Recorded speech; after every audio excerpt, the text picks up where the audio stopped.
over the announcements for this morning.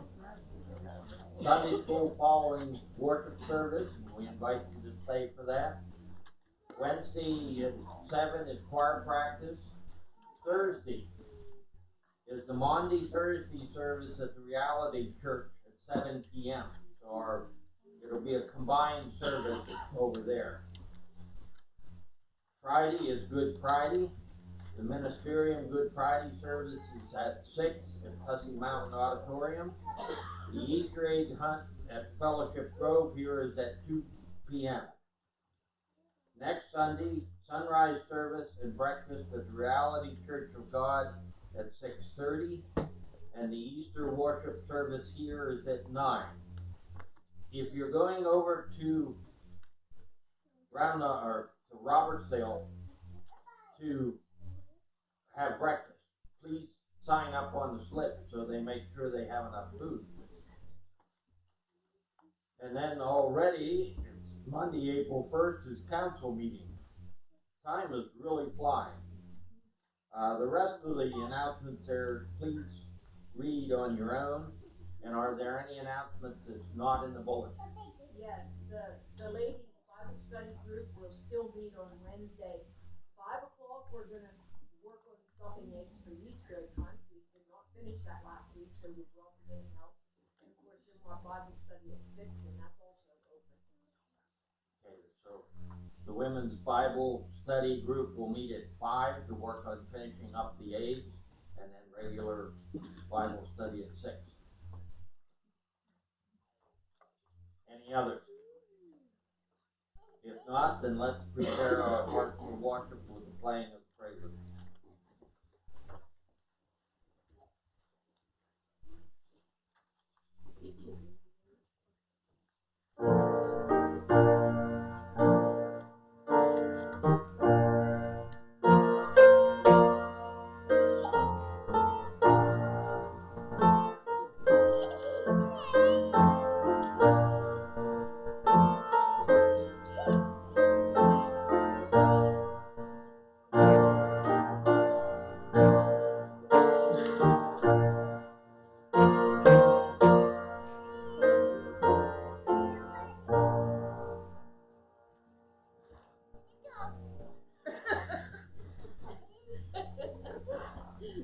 Let us worship the Lord.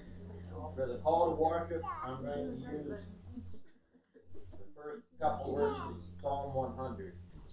Make a joyful noise unto the Lord, all ye lands. Serve the Lord with gladness. Come before his presence with singing. We'll have the invocation. If you please stand and then remain standing for the opening hymn. We thank you, Lord, for your Son Jesus, our Savior. We ask forgiveness for our sins and shortcomings in his name. And Lord, we thank you so much for that gift of salvation and the promise that we will spend eternity in heaven with you. We thank you for this time of the year where we remember and celebrate your death and resurrection, the fulfillment and the application to give us that gift of salvation. We ask you to be with us throughout this service and that we might worship you. We ask this in Jesus' name. Amen. The opening hymn is page 280.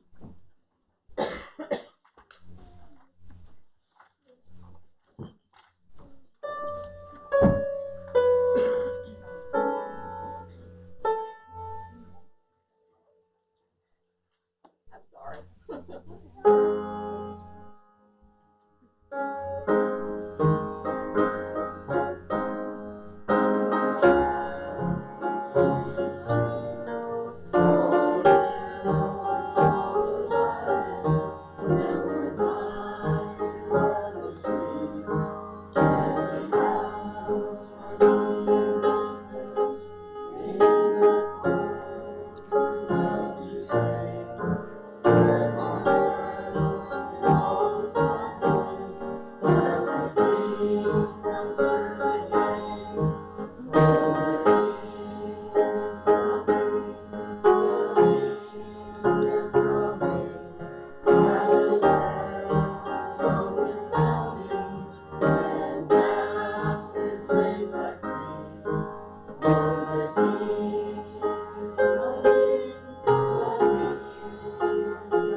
You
may be seated. We'll go to our prayer time. Are there any morning praises?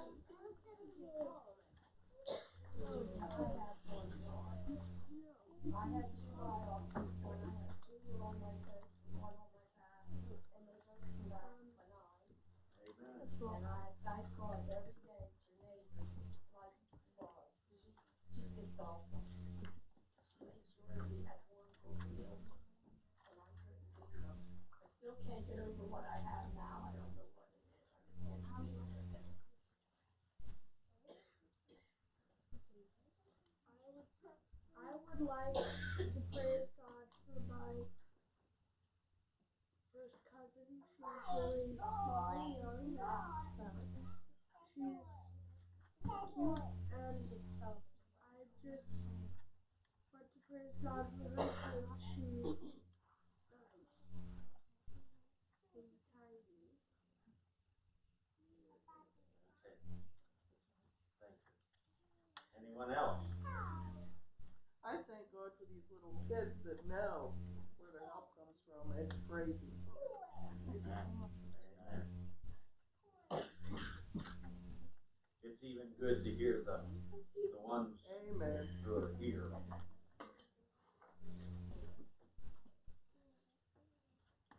Has anyone been enjoying the daffodils? They're doing well. I hope you enjoyed the trees. I can't even say the word now because they got frozen. Most of the other flowers seem to be okay. Any other praises? I'd like to praise the Lord for the turnout Tuesday night for the prayer vigil for Dakota Dixon. Just want to remember keeping in our prayers. He's still battling. But I'd also thank the Lord for Christy for putting it together and stepping out in faith and accepting God's call on her life. So praise the Lord for that too. I'd like to second that. The turnout was wonderful. It was just a kind of spur of the moment throw on Facebook thing, and there was probably at least 70 people, if not more, that showed up. And everybody was in agreement. Everybody there believed, and I true-heartedly believe that God is working in Dakota's life and going to pull him through this. My report this morning is that Dakota's stable right now, and that's great. Amen. Praise the Lord. Anyone else? Today's my granddaughter's 11th birthday. She brings us so much joy. She's a complete girl, that's for sure.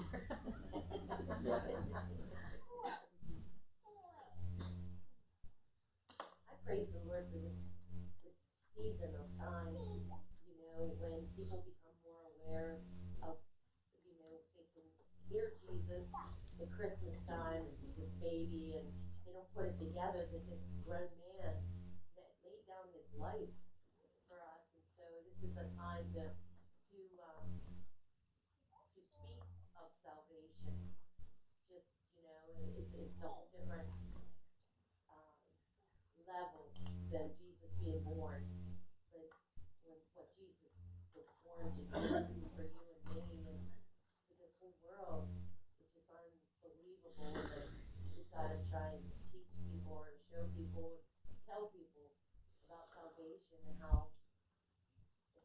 to do anything for his congregation as well. Just believe. Just believe. They think they have to clean up, they think they have to do this, they think they have to get rid of that. And it's just a lot simpler than that.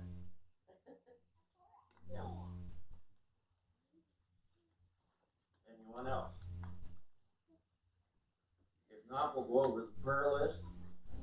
On the top are the unsaved for our church and the Eastern Regional Conference churches, the harvesters of souls, children's ministry, our elected officials.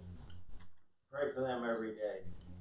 Service personnel, for our country and economy, for Christians worldwide, and for Israel and the Middle East. You'll have to forgive me this morning, I'm having trouble seeing things, so I'll try to go over the prayer list, the ones that are highlighted. Brody Eichelberger, Dakota Dixon, and really keep him in prayer. Ed and Jane Apple, Jane's not doing very well. Furman Ritchie, George Childers, Jim Carberry, Keith Stevens and family,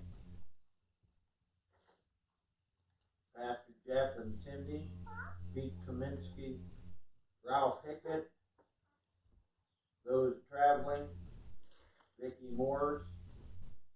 We need to add Emery Dean. Emery is going to have a intestinal operation where they have to remove like a foot of his intestine. And then remember the families that are mourning there on the bottom. Are there any more updates on anyone, or to be taken off, or to be added? Excuse me? I'm still not hearing. My ears are not working either. I think she said that's that I will. Okay. I think Paul Powell's gonna have a heart procedure, I think tomorrow in Pittsburgh. Paul Powley? Okay, we don't have anyone, do we?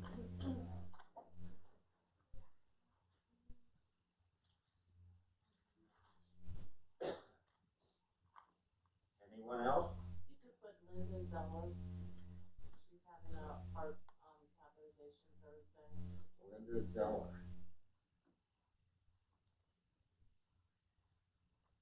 On there, and I'm gonna ask you to keep me on there, because I'm gonna need it. I did, last Friday, I hurt my leg, my good leg, and I have a torn meniscus. But I'm having surgery on my bad leg, which is the right leg, on the 9th of April, to get a new hip and have my rod taken out. And as far as they know, they can still do it because it's meniscus. I have a brace on, and yeah, I'm still not good. Pray that I get this done so I can get better soon.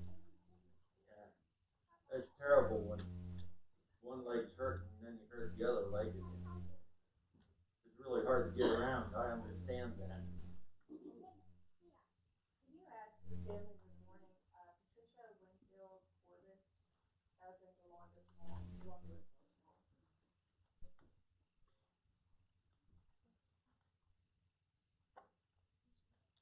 What was the last name? Winfield Corbin. Corbin.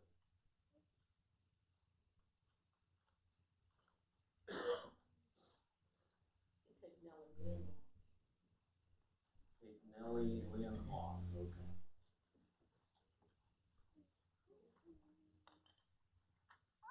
Anyone else? If not, let's have a time of silent prayer, and then the pastor will close.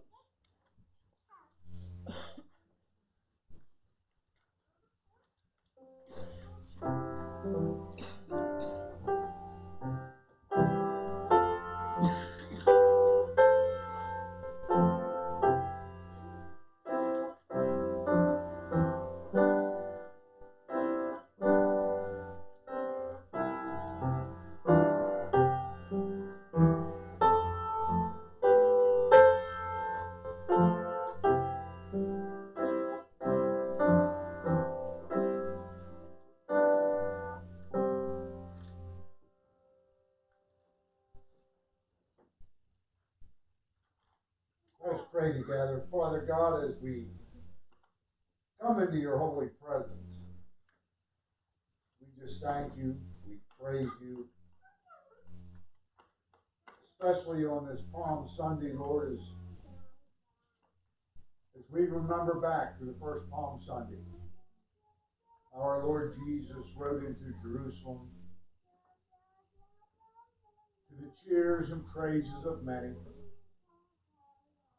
And yet less than a week later, many of those same voices were yelling, "Crucify him, crucify him."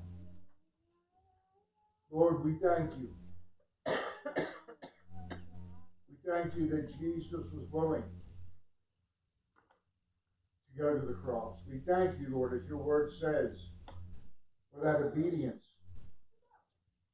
Because your word says he was obedient to the point of death, even death on the cross. And we thank you because that death on the cross gave each of us the chance to be delivered from the bondage of sin. And that, Lord, when he came out of that grave the third day, he gave us victory over sin and over death and over the enemy, Satan. Father, we just praise you this morning for your plan of salvation.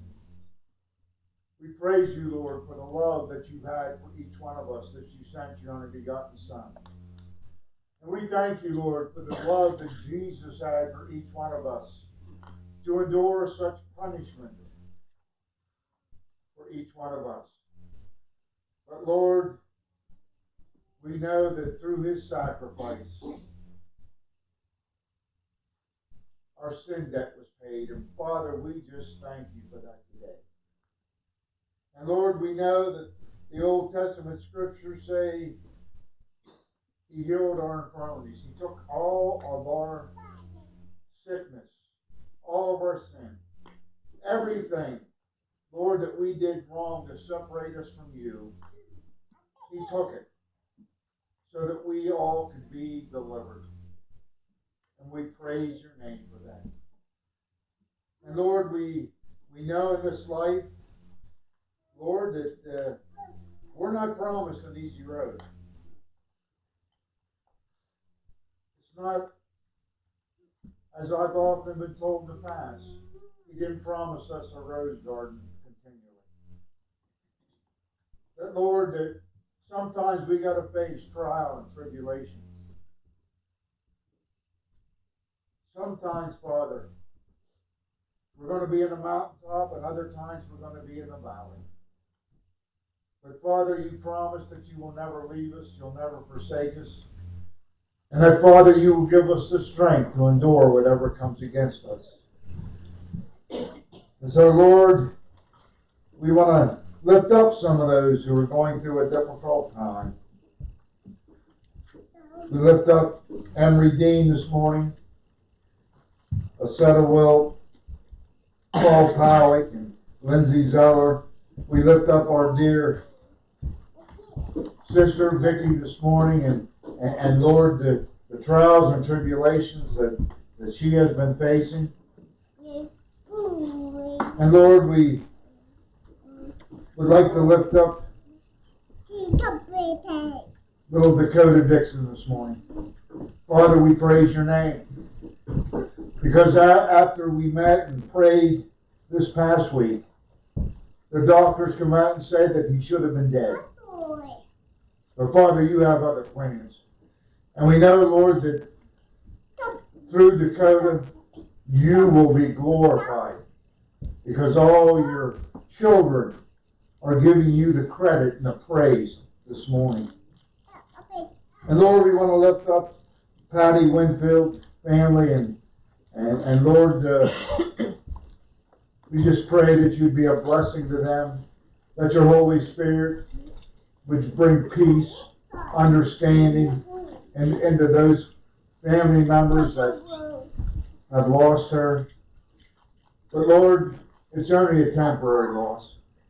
Because Father, we know that we can be reunited with our loved ones in Christ some sweet, wonderful day.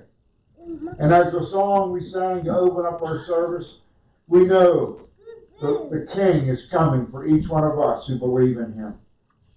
As my wife Cindy said, all we have to do is believe. Jesus said, I'm the resurrection and the life, and he said to Martha, do you believe this? And that's what you are asking each one of us this morning. Do we believe that Jesus is the resurrection and life? Our Father, as we continue in our worship of you this morning, my prayer is that our worship is pleasing to you. That, Father, we will shout as they shouted on that first Palm Sunday, Hosanna, blessed is he who comes in the name of the Lord. Father, we thank you. We thank you for Jesus. We thank you for all that he did. And we thank you, Lord, for his willingness and love for each one of us. And now, Lord, we just pray that whatever said or done would bring praise and glory to your precious name. When we pray this in Jesus' holy name, amen.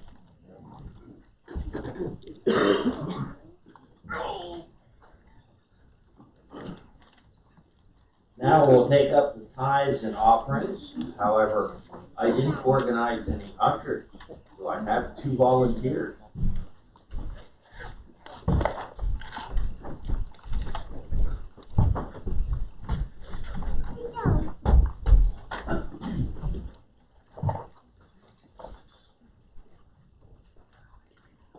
We thank you, Lord, that we are able to gather here this morning and bring gifts to you and honor you. And we thank you in Jesus' name. Amen.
We have a choir selection this morning.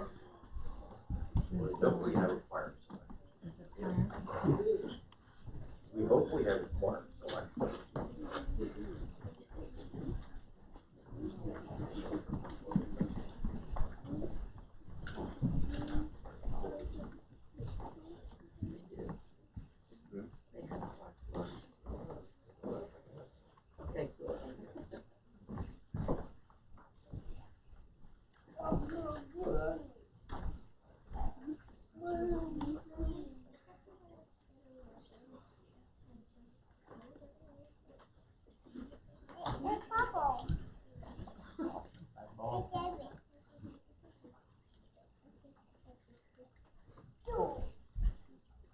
This might be familiar to some of you, the old rugged cross. Amen.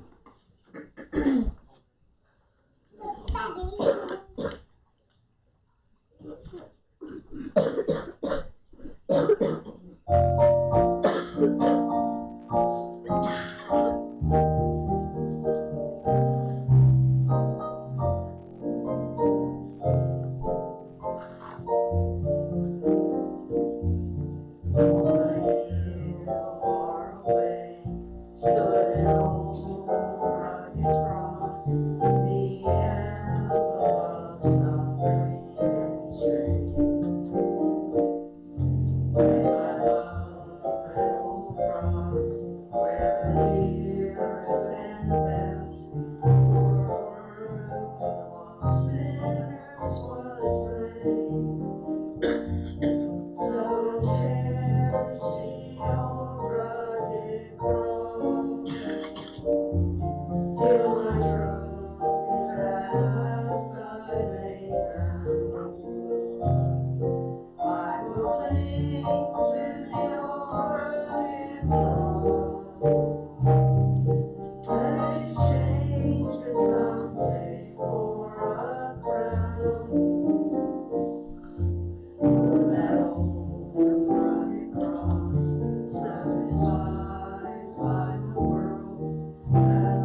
will cling to your rugged cross and exchange it someday for a crown.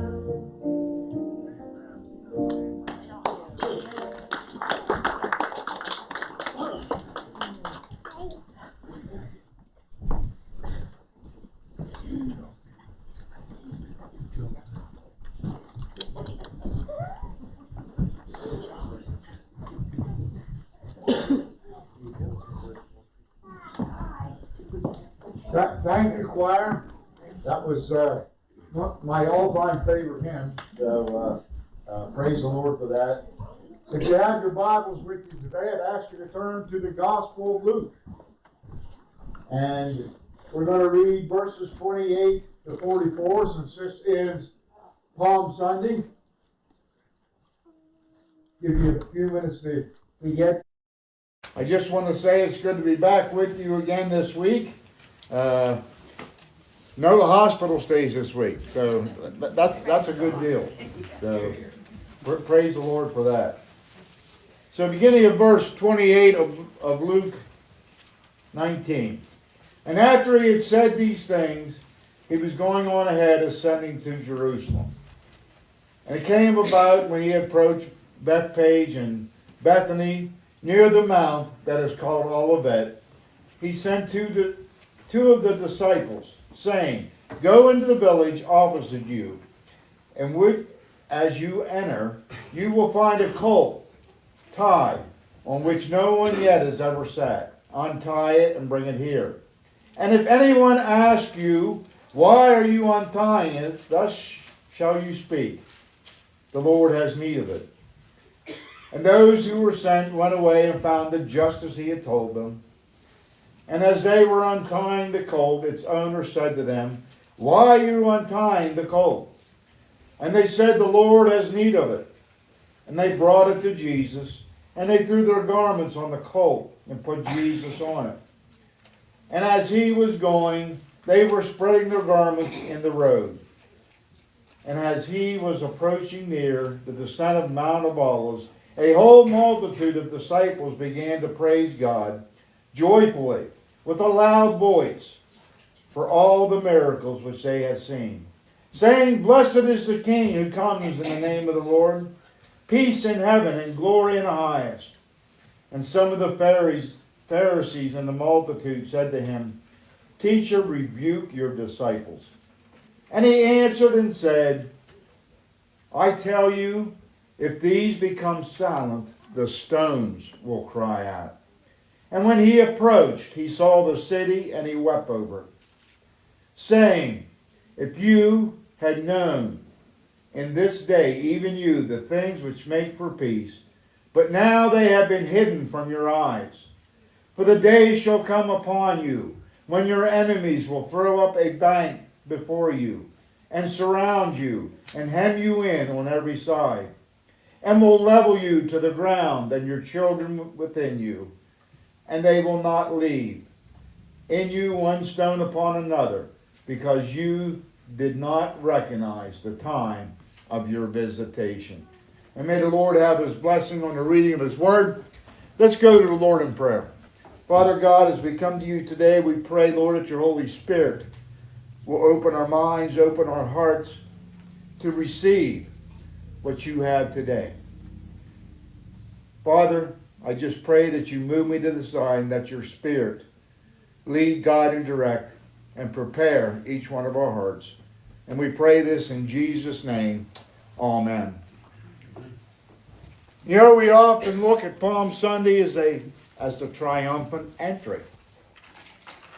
But today I want to talk about the tragic side of Palm Sunday. And there is a tragic side. But I'd like to begin. I recently read a story about a plainly dressed man who went into a church in the Netherlands on a Sunday morning. He took a seat near the pulpit, and soon a woman came along and told the man, "You're in my seat." She then asked him to leave the seat. So the man apologized and apparently moved away to a pew reserved for the poor, from where he took part in the service. And when the service had ended that day, a friend of the woman came over and asked her if she knew whom she had ordered out of her seat. The woman replied casually, "I don't know who it was." To her dismay, she was informed it was King Oscar of Sweden. You see, similarly, you and I, and many people, turn what could be a life-changing moment into a negative moment because of our poor choices. How often have you heard the statement spoken to you, "You blew it"? Or "How could you mess up like that?" Other times when some special opportunity seems to be opening up for us, someone or something comes along to spoil it. Amen? So here we come to Palm Sunday, which signifies the triumphant entry of Jesus into Jerusalem. It was a day of celebration. There was a celebratory spirit all over Jerusalem. It was ringing in the air. However, in the midst of the joy and celebration, we're going to notice today 3 tragic situations that arose that first Palm Sunday. Don't allow a God moment in your life to be turned into a negative or tragic situation. And I'd like to challenge you to consider these three tragic situations that arose on the first Palm Sunday when Jesus was celebrated on his entry into Jerusalem.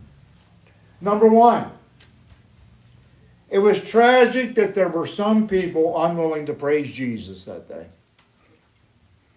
I want you to think about that deeply. As I had mentioned earlier, it was a day of much celebration, much joy on that first Palm Sunday. As Jesus rode in, a very large crowd had gathered, according to Matthew 21:8, to give him a rousing Hosanna. Blessed is he who comes in the name of the Lord. They were praising him and shouting, Lord, Hosanna in the highest. Blessed is the King who comes in the name of the Lord. Matthew 21:10 says, the whole city was stirred up. We see praise arising to the Lord. The people joyfully praised God in loud voices for the miracles that they had seen, which I read in our scripture reading today. In Matthew 21, it says, even the children praised him in the temple, shouting, Hosanna to the Son of David. And Jesus himself said, even the stones were waiting to praise him. You see, in the midst of all this praise, there's indeed a tragic note. There was a group of people, mainly the religious leaders, who were callously unwilling to praise Jesus.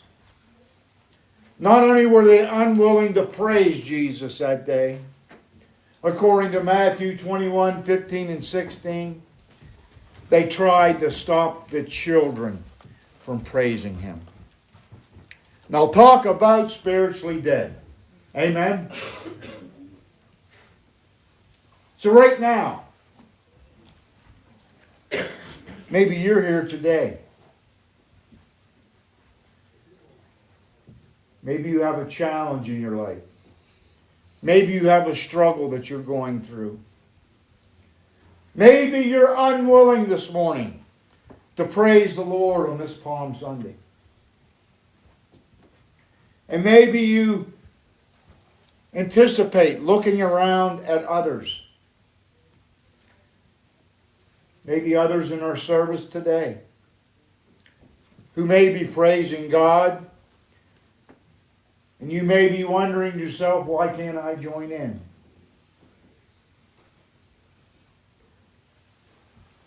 I'd like to encourage you to open your hearts this morning. We just had a time of praise that Ron led. And every one of us gathered here should have praised Jesus in some way. As a matter of fact, we should still be praising Him. But yet we remain silent, don't we? Are we any better than the religious leaders of Jesus' day when we keep quiet? And yet I haven't heard a word. I haven't even heard an amen here. We're still afraid to praise Jesus. Well, if the rocks outside this church, if we're not going to praise them, they will.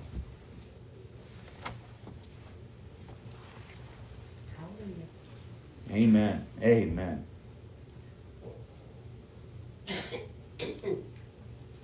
This is the day of the Messiah.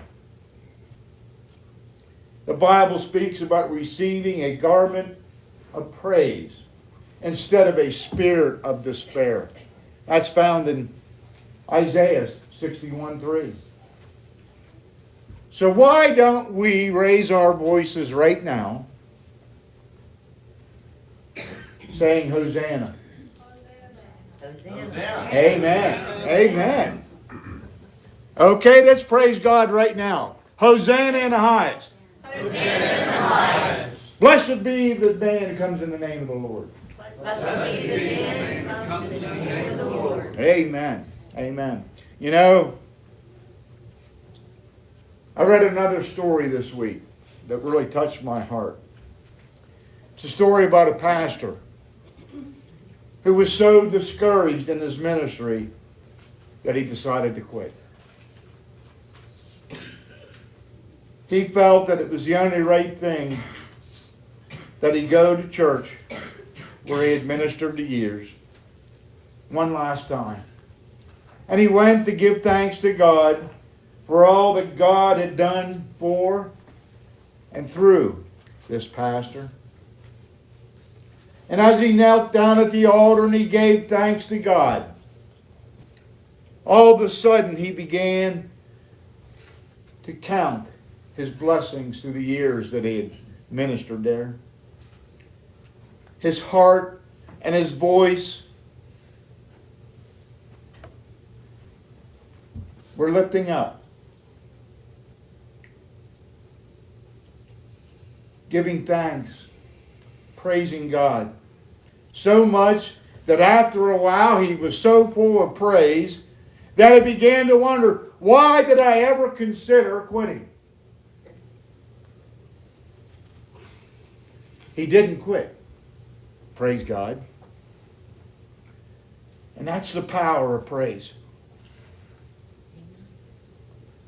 Whatever your circumstances are today, would you right now allow your praise to rise up in your heart to the Lord?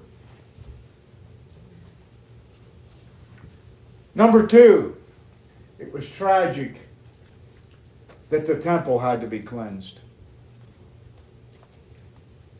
The temple was the center of Jewish worship.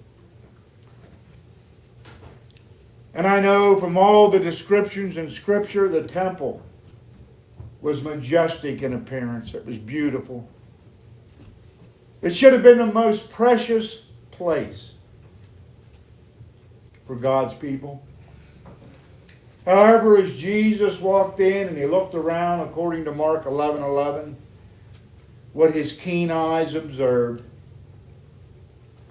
obviously sickened him. His heart would have been broken as he looked upon what was going on. According to Matthew 21:12 and Mark 11:15 and 16, this hallowed place of worship had been turned into a marketplace by unscrupulous vendors. People taking advantage of other people. For just a moment, I want you to close your eyes this morning. I want you to try to imagine the feelings that were going through the heart of Jesus that day.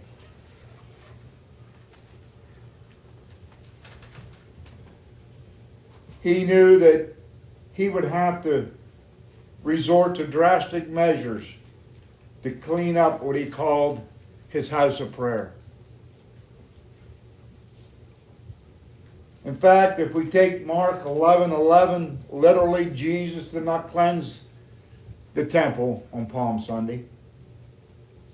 Instead, he went to Bethany to spend the night there. And I can't help but think the Lord must not have slept very good that night.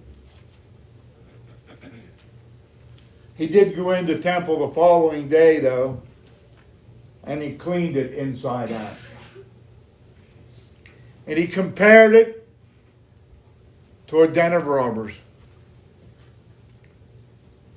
You see, I'd like to make two applications to this part of the tragic story of Palm Sunday. First of all, you and I and everyone need to give proper reverence to the presence of God in the sanctuary or in the premise where we gather to worship Him. Freedom in worship should not mean that we do anything that is irreverent to God's beautiful presence. 2, the Bible says that our bodies, according to Paul, are a temple of the Holy Spirit. And if so, it's good to ask ourselves prayerfully this morning whether the temple of the Holy Spirit needs cleansing in any area.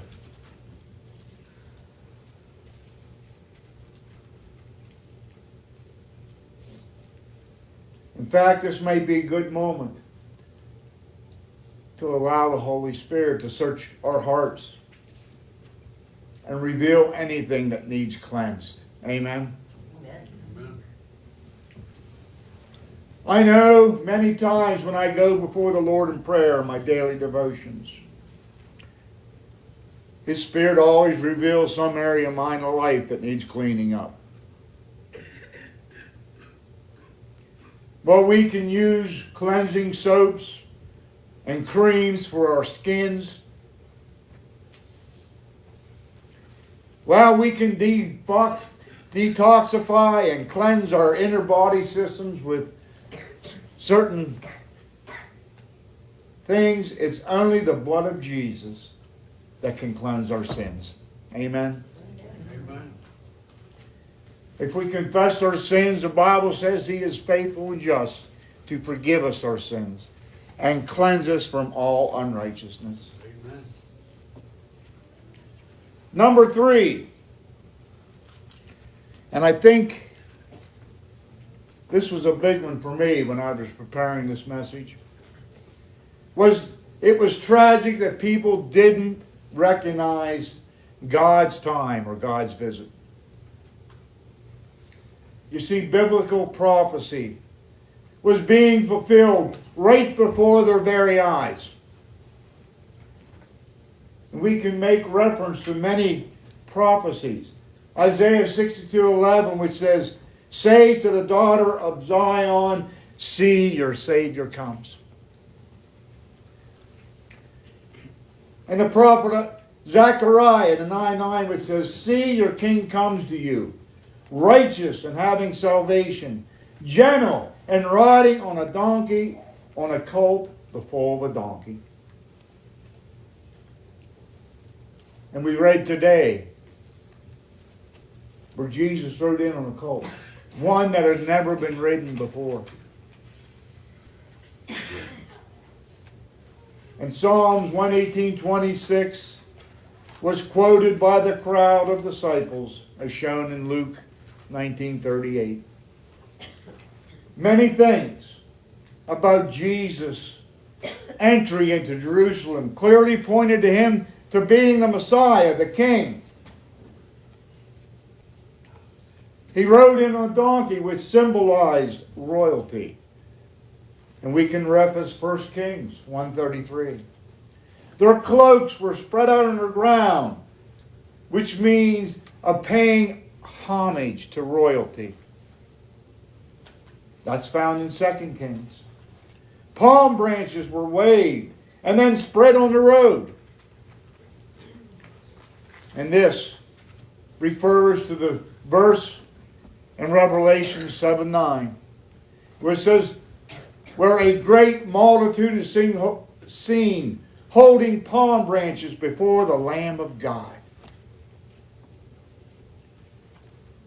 And Jesus rode in on an unused animal. And I can think of many other prophecies that were fulfilled. Because according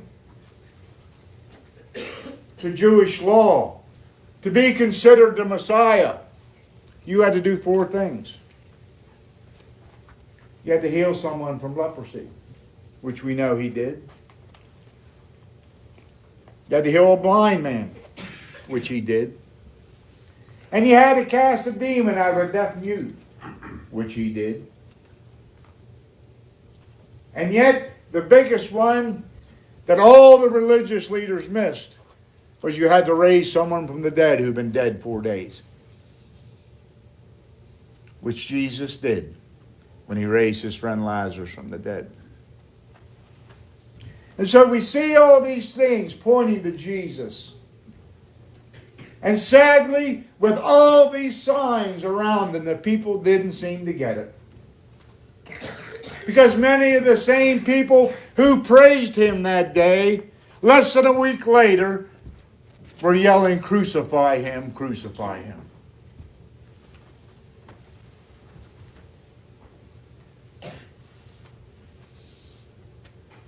And our scripture today says Jesus wept over Jerusalem.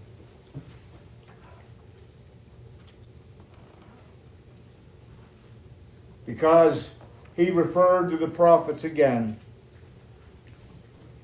about the future destruction of Jerusalem and the temple.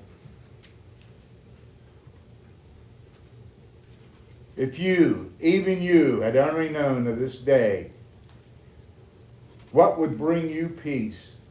But now it is hidden from your eyes because you did not recognize the time of God's coming to you. Are we any different today?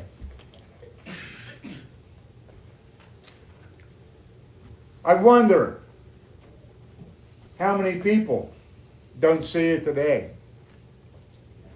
Even good church people whose eyes are blinded.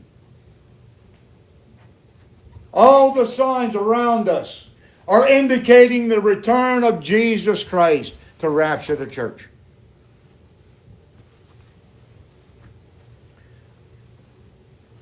Are we recognizing God's timing in our world today? Are we prepared for his coming? And as a pastor, that weighs heavy on my heart. Am I doing a good enough job to prepare people for his coming? Jeremiah 8:7 tells us, even the stork in the sky knows her appointed season, and the dove, the swift, and the thrush observe the time of their migration. But my people do not know the requirements of the Lord. You know, in 2004, on the shoreline of Sri Lanka, there was a devastating but horrifying and massive tsunami. The destruction caused in just a few moments was unimaginable. As a rebuilding process began soon after, one of the strange discoveries was that prior to the tsunami hitting, all the animals in the wildlife reserves close to the sea instinctively sensed danger. That danger was coming, that it was approaching. And as a result, they moved to higher ground.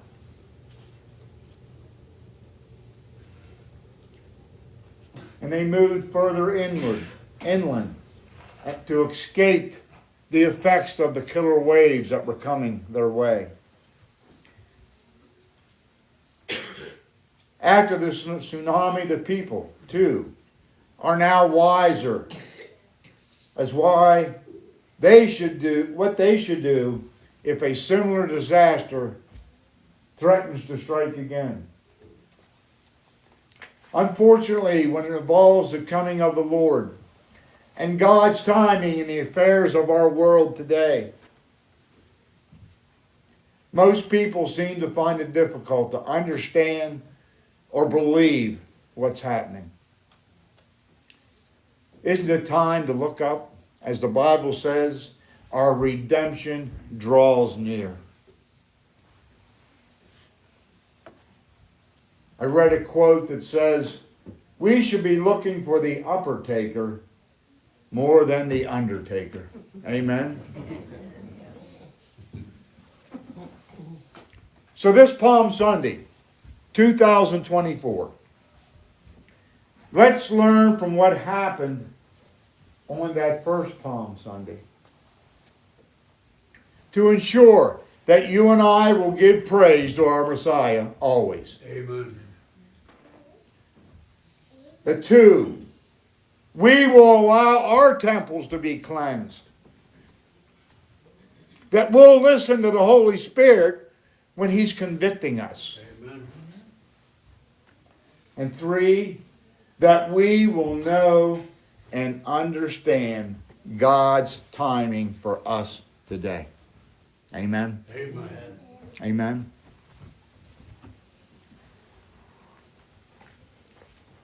This is what the Lord has laid on my heart for this Palm Sunday.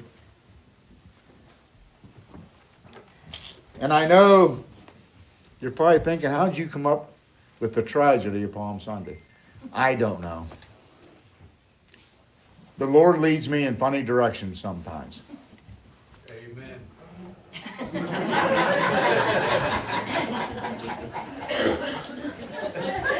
Hey, we're getting better. We're getting better. We're getting better. Praise the Lord.